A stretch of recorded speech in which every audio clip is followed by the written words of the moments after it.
For our last example, we're going to take a look at ln of 1 minus x one more time, but I'm not going to put the negative because it's not going to affect the nature of the problem. So we're going to look at 1 over n x to the n power. Okay. We learned earlier that the interval of convergence, this is from example 1, was from -1 to 1, closed at -1, open at 1. Okay. There are three things we want to do. First thing we're going to do is actually we're going to find f prime of x and its interval of convergence. Okay, well, to find f prime of x, all I'm going to do is I'm going to take the sigma n equals 1 to infinity, 1 over n, x to the n, and I'm just going to take d dx of that. Now keep in mind we're only taking the derivative with respect to x, so the n doesn't really matter. Or if you want to think about it, you can move the d dx right next to the x there. So f prime will look like the following. F prime of x is equal to sigma n equals 1 to infinity. Now power rule says I just bring the n down, and then I go x, and then subtract 1 from the exponent, so it becomes n minus 1. So if you simplify this, you're just going to get sigma n equals 1 to infinity x to the n minus 1.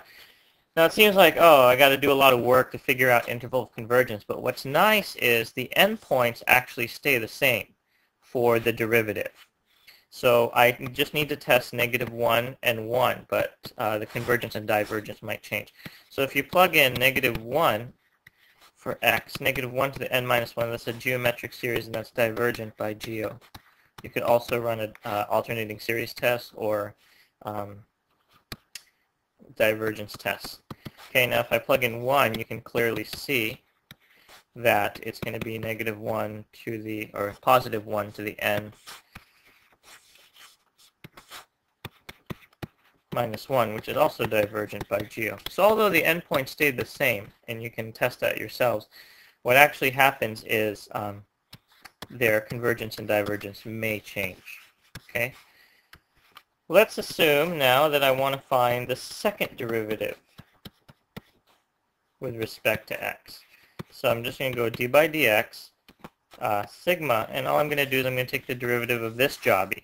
So it's going to go n equals 1 to infinity, x to the n minus 1. Okay.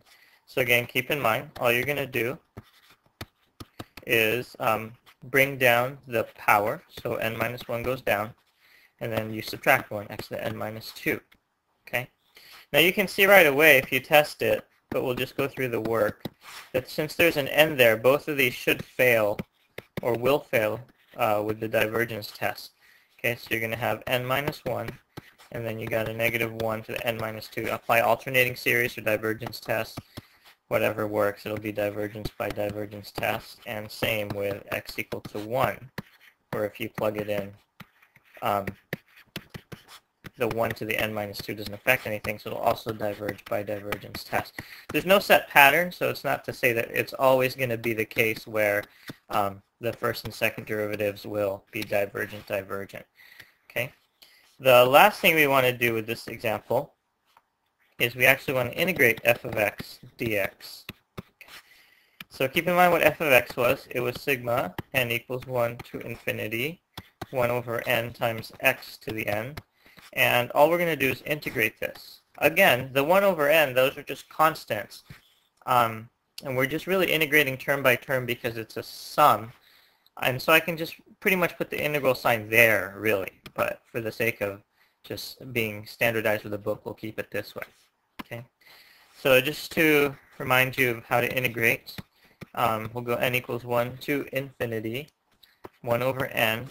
And then keep in mind what you do, you add 1 to the power and you divide by that reciprocal, or you divide by the new power. So it's n equals 1 to infinity, x to the n plus 1, all over. If you kind of rewrite it like this, that should be fine. Notice there's no plus c, and there's various reasons for that, which we'll just leave for now.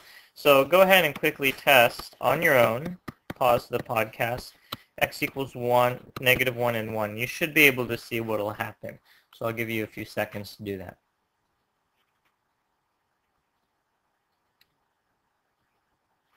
Okay, you should have seen that at -1 it's going to be convergent by alternating series, and then at 1 it should be convergent by comparison, limit comparison, anything like that. And one way to see that is because it's going to be n squared plus 1. So your intuition should tell you that it's like a p-series, it's going to converge. So in this case, the integral will be closed for both cases.